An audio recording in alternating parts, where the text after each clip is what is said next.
Hello everyone and welcome to the One Stop Co-op Shop. Today we're going to do a top 10 list. It's going to be quick, I promise. Yes, I know you're seeing me. This is something that I have not done yet. This is my first time doing this, so please be nice to me. But I decided, you know what, a top 10 list is my list, so I'm totally okay being on screen for that. But when I do playthroughs, I'm just going to showcase the game because that's what really matters, not me.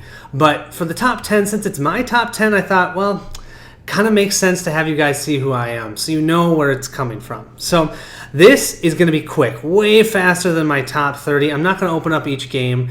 A lot of these I have playthroughs of, and I'll mention that as I go through them. But my hope is to make this about 10 to 15 minutes long. Think I can do it? Let's see. Let's go. All right, number 10. Let's start with number 10. Oh, you know what? Before I do that, I should tell you what I'm doing the top 10 list of.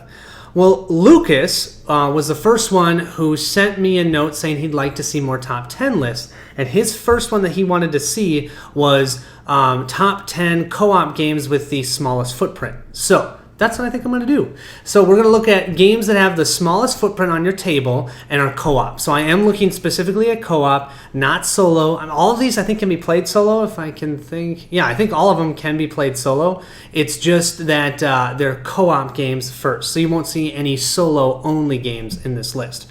All right, you ready? Let's go. So number 10, I don't have the box, so let's pretend it's like right here, because I actually ended up selling it because I'm going to go and back the new Kickstarter, and that's Tiny Epic Defenders. This game is a cute little game. You've got all these different little city areas that you're going to, and you have your own personal hero board and a deck of cards. That's it.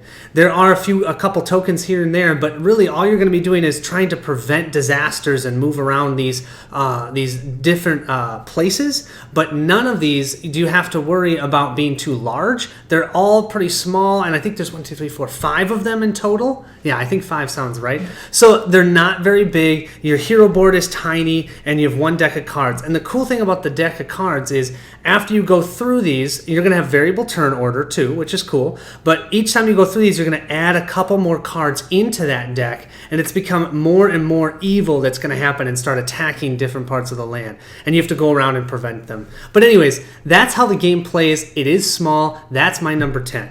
I don't have a playthrough of it. When I get the new Kickstarter, I'll probably do a playthrough of it for you guys. All right, number 9. I can show you guys number 9. The game. Yeah, this is a great solo game too, by the way, but I have found that a lot of people who are not gamers love this game, and it's very small on your table. You need 4 piles for cards. That's it. Yep, that's it. You have a deck, you have cards in your hand, and you'll be playing them, trying to get as close down to 1 in 2 piles and all the way up to 100 in the other 2 piles. And the goal is to play all the cards in your hand and in the deck that you're drawing from. And you do that cooperatively. You can't tell people what's in your hand, but yeah, that's it. It's nice and small. I really enjoy it. It's not one that I go out and play by myself, really. There's too many other good solo games, but for a bunch of people that are new to games, this is a great one. Number 9, the game. Number 8. Now, some of you guys who don't like real-time games, I'm looking at you, Paul, and I think, Scott? Yeah, Paul and Scott. You guys don't really like real-time, so I'm sorry. This list has got about maybe 4 of them. But here we got Dungeon Time. I have a playthrough on this one. I'll put it in the description below. It is so much fun. You're trying to fill a backpack. You're getting yourself ready to go on an adventure, and you have to fill your backpack with the appropriate things in order to complete quests. But you have to do it in real time. And the thing is you're going to be playing all these cards into the backpack, but that backpack has a limit. And if you exceed that limit at any time, you lose the game. But you don't know that during the real time. You have to go to the resolution phase to find out if you've won or not. Kind of fun. I really enjoy it. I think it's 5. I haven't played it in a while. 5 minutes? Yeah, it's a 5-minute timer. You go quick, you're talking, you're drawing, playing cards, and all you have is the backpack and small tokens, and then all the cards in your hand. And that's it. So a really small footprint. Number 8, Dungeon Time. Okay. Oh, and I knocked something over. Sorry. Number 7, Side Quest. Yeah, this one's kind of small. This actually The only place that I know of in the US that you can get this is from the Game Steward, which I highly recommend. I love getting stuff from the Game Steward. They back games on Kickstarter, and then when they get them, they'll sell them. And the nice thing about that is you don't have any risk. You can wait until you want to buy them when they come out on retail, or not even retail, but when they actually produce the game. And if they never produce the game, well, then the Game Steward takes that on themselves. You don't have to worry about it. So that's nice. Check them out. Side quest, little small box, and the game is very small. Your heroes going out to defeat enemies. You have to defeat a certain amount of enemies depending upon the amount of heroes you have. You have damsels in distress you're trying to save. And it's not even damsels. It's also townsfolk, I think. Yeah, I haven't played this one in a while. But you're rolling dice. It's very small. I think you've got 4 different rows of enemies depending on the amount of players. I'm thinking a 2-player game. 2-player, you'll have a total of 4 different rows of locations, and enemies will be at those locations or townfolk that are in trouble, and you have to just go around and help them and then go fight the boss at the end. But yeah, that is number 7, Side Quest. I don't have a playthrough, but I plan to, because that one is a lot of fun. Number 6, Samurai Spirit. So this game, you know what? This one's kind of interesting. I don't have a playthrough of it. Watch It Played does, and it's a lot of fun. I love Rodney's videos. It is, how do you even explain it? Well, you can kind of see on the back. You're protecting a village, and how you're protecting the village is you've got a deck of villain cards, and as you draw them, you determine whether you want to fight them, or you want to let them intrude into the village, let them pass, or you want to maybe use your special ability, or maybe you want to give your special ability to someone else. But really, what's important for this video is the fact that it does not have a lot on the table. You've got the village, you have your hero cards, and then you'll have a deck of cards that are the intruders that you'll be drawing, and you'll be placing them in 3 different piles. And that's it. You go through the game, you try and prevent the village from being destroyed, and there's lots of different levels of difficulty, and if you lose, which is very often in this game, especially at the higher levels, because a lot of things chain in this game. Oh, you burn a farm, but then when you flip it over, it burns another farm, which kills a villager, blah, blah, blah. But yeah, it's quick, it's fun, I enjoy it. That's Samurai Spirit. For number 5, let's go to Space Hulk Death Angel, the card game. You guys, this game is so much fun. There's a ton of playthroughs. I want to do one. I have to get better at it before I do. In this game, you're just going to have a row of your I don't even remember what they're called right now, but your specific heroes, and then you're going to be putting aliens on either side with different locations, and then you're just going to be battling them and moving to different locations, trying to get to that final location and win the game. Really small, because all you have is a row of your heroes and then just a couple cards on either side, and then a location deck on top. That's it. And it's a lot of fun. There is one die that you will learn to hate. Okay? You're going to hate that die. I hate it. And essentially, you just try and survive. The big thing is all your heroes only have 1 health point. So if they're hit, boom, they're gone. And if they're gone, yeah, bad things happen. So really fun, but that is Space Hulk Death Angel, the card game.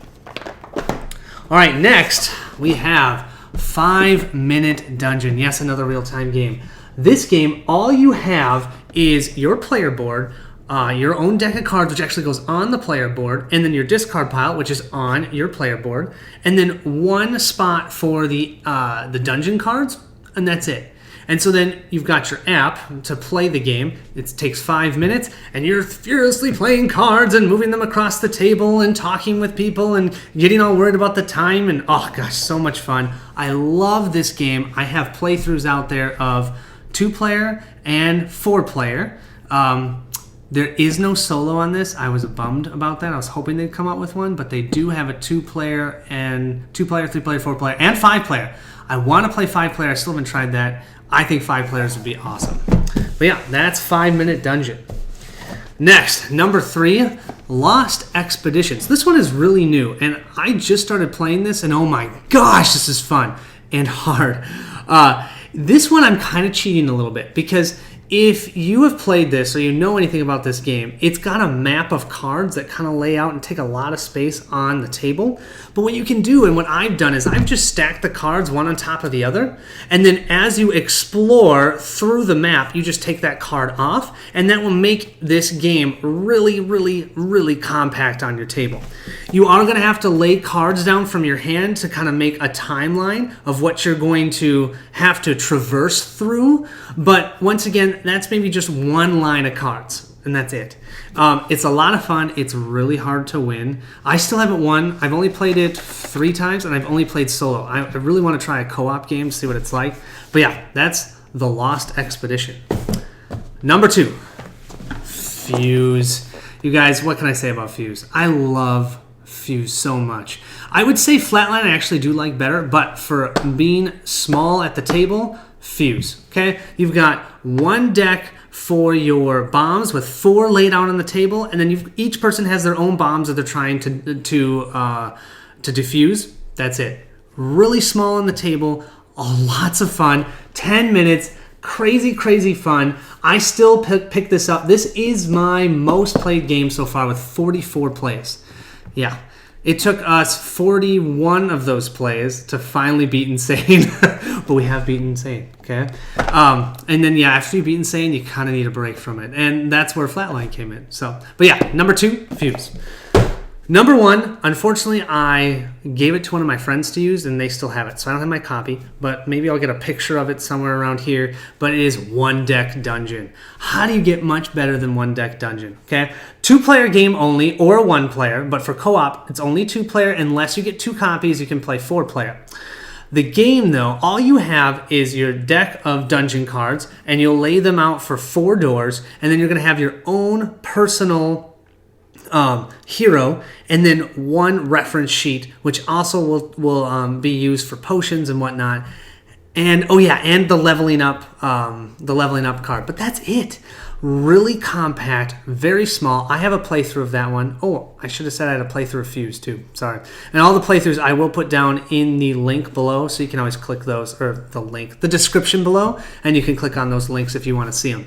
But yeah, One Deck Dungeon, nice and small, loads of fun. I highly recommend that one if you're looking for not using up a ton of space on your table, which I totally can understand, especially if you're traveling. But yeah, that's the top 10. Hope you guys enjoyed. Hope this was short enough. And really nice to see you guys. Hope you have a great rest of your day. Thank you.